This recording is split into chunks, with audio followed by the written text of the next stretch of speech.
Shalom, selamat pagi, saudara yang dikasihi Tuhan Yesus Kristus. Selamat berjumpa dalam renungan pada pagi hari ini. Salam sejahtera buat saudara semua dimanapun saudara berada. Damai dan sukacita oleh Roh Kudus melimpah senantiasa dalam hati dan kehidupan saudara semua.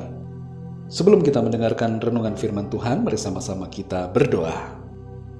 Bapa kami yang di sorga, Bapa dalam nama Tuhan Yesus Kristus, kami mengucap syukur untuk pagi hari ini.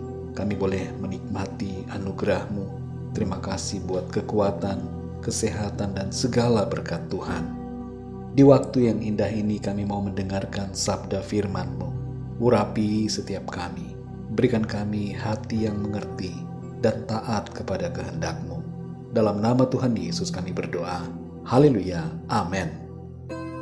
Saudara yang dikasihi Tuhan, ayat renungan kita pada saat ini terdapat dalam Injil Matius pasal 5 ayat 21 sampai 24. Tertulis demikian. Kamu telah mendengar yang difirmankan kepada nenek moyang kita, jangan membunuh, siapa yang membunuh harus dihukum. Tetapi aku berkata kepadamu, setiap orang yang marah terhadap saudaranya harus dihukum. Siapa yang berkata kepada saudaranya, kafir, harus dihadapkan ke mahkamah agama. Dan siapa yang berkata jahil, harus diserahkan ke dalam neraka yang menyala-nyala. Sebab itu, jika engkau mempersembahkan persembahanmu di atas mezbah dan engkau teringat akan sesuatu yang ada dalam hati saudaramu terhadap engkau, tinggalkanlah persembahanmu di depan mezbah itu dan pergilah berdamai dahulu dengan saudaramu, lalu kembali untuk mempersembahkan persembahanmu itu. Saudara yang dikasihi Tuhan, kemarahan tidak menyelesaikan apa-apa, tidak membangun apapun, justru dapat merusak segalanya. Di era media sosial yang begitu cepat informasi menyebar sekarang ini, sudah banyak kasus kemarahan yang terekam dan terekspos ke publik. Kemarahan itu umumnya membuat pelakunya menjadi malu dan pada akhirnya meminta maaf.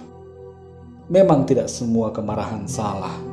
Ada kemarahan yang sifatnya benar, yaitu yang berlandaskan pada kebenaran, bersifat mengoreksi dan memberi solusi tanpa mengandung kebencian.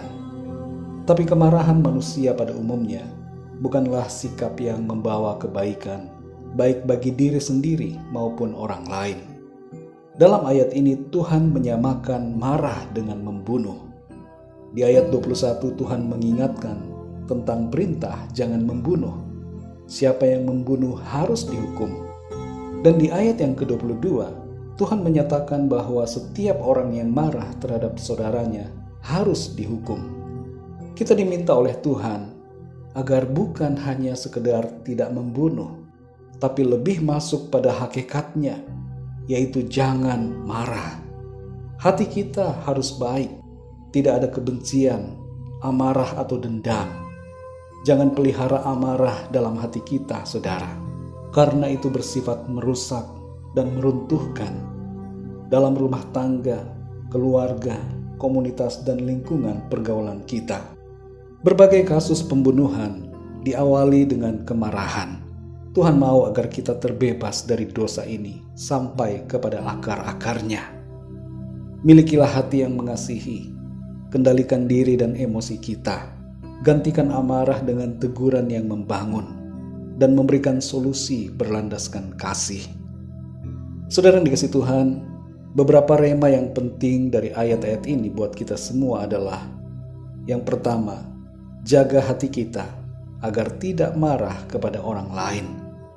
Izinkanlah Tuhan memenuhi hati kita dengan kasih-Nya, agar semua kebencian, amarah, dendam, sakit hati, kepahitan, dan semua hal yang tidak baik menyingkir dari dalam kehidupan kita, sehingga kita tidak bereaksi emosional terhadap orang lain.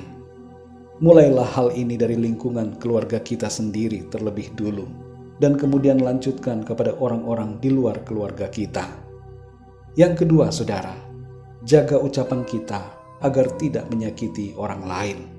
Perkataan berlandaskan amarah bisa menyebabkan masalah dan kasus hukum.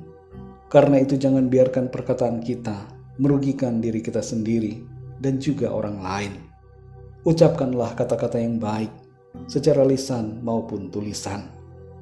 Yang ketiga, saudara, berdamailah dengan orang yang bermasalah dengan kita. Permusuhan tidak membawa kebaikan, malah sebaliknya menimbulkan kerugian bagi diri kita sendiri. Amarah yang disimpan menghalangi doa-doa kita kepada Tuhan. Karena itu, saudara, berdamailah. Jangan biarkan kehidupan kita dipenuhi dengan permusuhan, baik secara nyata ataupun virtual.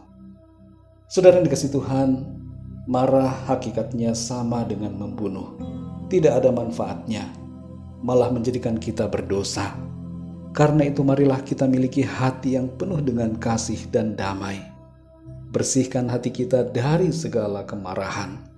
Mintalah Tuhan untuk menolong kita, untuk mampu mengasihi dan penuh dengan kedamaian. Mari kita berdoa, saudara. Bapa kami yang di sorga, Bapa, dalam nama Tuhan Yesus Kristus, kami mengucap syukur untuk firman-Mu yang sudah kami dengar pada saat ini, mengajarkan kepada kami satu hal yang penting, supaya hati kami bersih dari segala kemarahan, kebencian, dan segala kepahitan. Lewat kebenaran firman-Mu kami menyadari bahwa amarah pada hakikatnya sama dengan membunuh. Kami sadari bahwa Engkau mau agar kami bersih sampai kepada akar-akarnya. Bersih dari segala kebencian, amarah yang membawa kerugian.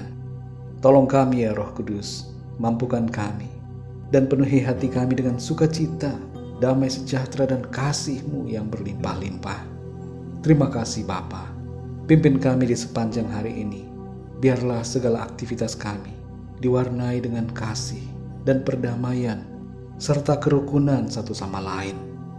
Kami berdoa bagi yang sedang dalam keadaan sakit, dalam penderitaan dan pergumulan, agar Tuhan Engkau menjamah dan menyembuhkan. Berikan jalan keluar dan pertolongan bagi setiap mereka. Kami percaya Tuhan, rancangan-Mu indah bagi setiap kami. Engkau memberikan kami kemenangan, sukacita, dan pertolongan senantiasa. Terima kasih Bapa. Dalam nama Tuhan Yesus kami berdoa. Haleluya. Mari sama-sama kita berdoa, doa Bapa kami. Bapa kami yang di sorga, dikuduskanlah nama-Mu, datanglah kerajaan-Mu, jadilah kehendak-Mu di bumi seperti di sorga. Berikanlah kami pada hari ini makanan kami yang secukupnya, dan ampunilah kami akan kesalahan kami, seperti kami pun mengampuni orang yang bersalah kepada kami. Dan janganlah membawa kami ke dalam pencobaan, tetapi lepaskanlah kami daripada yang jahat, karena Engkaulah yang mempunyai kerajaan, dan kuasa dan kemuliaan, sampai selama-lamanya. Amin. Terimalah berkat Tuhan. Tuhan memberkati engkau dan melindungi engkau. Tuhan menyinari engkau dengan wajah-Nya dan memberikan kasih karunia. Tuhan menghadapkan wajah-Nya kepadamu dan memberikan damai sejahtera. Berkat anugerah dari Bapa Surgawi, cinta kasih karunia dari Tuhan Yesus Kristus, dalam persekutuan dan penghiburan Roh Kudus, menyertai kita semua, sekarang ini dan sampai selama-lamanya. Dalam berkat nama Tuhan Yesus Kristus. Haleluya. Amin. Puji Tuhan, saudara yang dikasihi Tuhan, saya percaya firman Tuhan menjadi berkat dan kekuatan buat saudara semua, dan Roh Kudus akan menolong saudara untuk lebih lagi memahami kebenaran firman Tuhan. Tuhan Yesus memberkati saudara semua. Sampai jumpa dalam renungan yang berikutnya. Haleluya.